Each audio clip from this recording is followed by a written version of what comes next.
الخروج على الحاكم في سوريا حلال، والخروج عليه في مصر حرام في رأي مؤيدي رئيس مصر الذي لا ينفك يهدد جانبا من شعب مصر.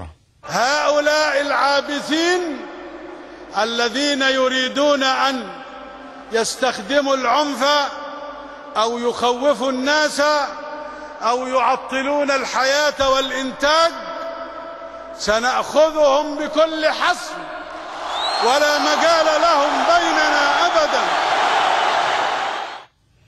طيب الله أوقاتكم. يفرق الرئيس في تهديده بين من يصفهم بشباب الثورة الطاهر من ناحية، ومن يصفهم بالفلول والفاسدين من ناحية أخرى.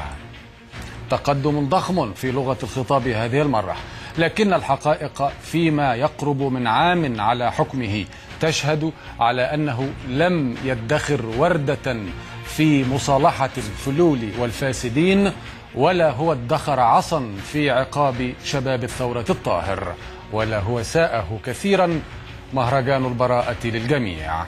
العد التنازلي نحو عام كامل، وقد أصبحنا أضحوكة على موائد الأمم، ولعبة بين أصابع الإرهابيين، وممسحة تحت أقدام كل من هب ودب.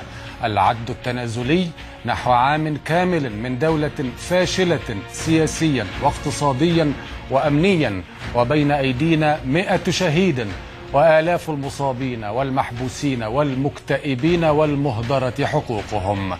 هذا البرنامج سيرفعها كل يوم. طول ما الدم المصري رخيص يسقط أي رئيس.